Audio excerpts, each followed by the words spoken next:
আসসালামু আলাইকুম সুপ্রিয় চাকরি প্রার্থী বন্ধুরা, তথ্য ও যোগাযোগ প্রযুক্তি অধিদপ্তরে ৪৯৭টি পদে অফিস সহায়ক পরীক্ষা অনুষ্ঠিত হয়েছে। তো চলুন প্রশ্নপত্রটি সমাধান করা যাক। কোন বানানটি সঠিক? উত্তর গ। ধাঁধা। রূপক কর্মধারয় সমাসের উদাহরণ কোনটি? উত্তর হবে সুখসাগর, গ।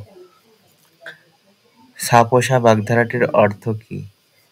ছা-পোষা বাগধারাটির অর্থ হচ্ছে অত্যন্ত গরিব। বাংলাদেশের সাহিত্যে লোকসাহিত্য সংগ্রাহক কে? উত্তর হবে ঘ। ডক্টর আশরাফ সিদ্দিকী। কোনটি সুফিয়া কামালের কবিতা? উত্তর হবে তাহারই পরে মনে। দোলনা শব্দের সঠিক প্রকৃতি প্রত্যয় কোনটি? ক। দুল যোগ না। মুষলধারে বৃষ্টি পড়ছে বাক্যে বৃষ্টি কোন কারকে কোন বিভক্তি? উত্তর হবে গ। কর্তা কারকে শূন্য বিভক্তি। কোনটি মৌলিক শব্দ? এখানে মৌলিক শব্দ ছুটি দিয়েছে, কিন্তু উত্তর হবে মেঘ। সবার উপরে মানুষ সত্য, তাহার উপরে নাই, কে বলেছেন?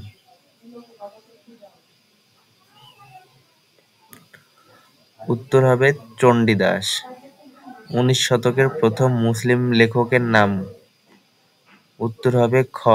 খন্দকার শামসুদ্দিন সিদ্দিকী। দুদিনের খেলাঘর উপন্যাসটির রচয়িতা কে? উত্তর হবে আকবর হোসেন, ক।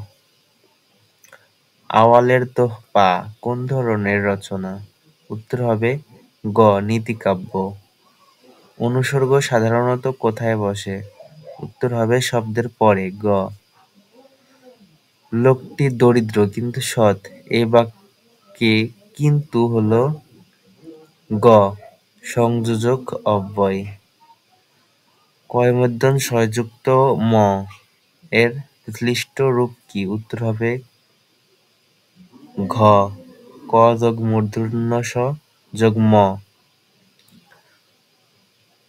বাংলা সাহিত্যের প্রথম নিদর্শন চর্যাপদের সংখ্যা কত?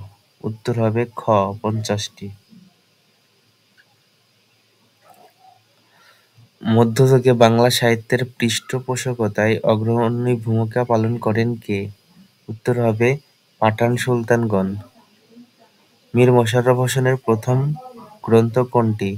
উত্তর হবে রত্নাবতী।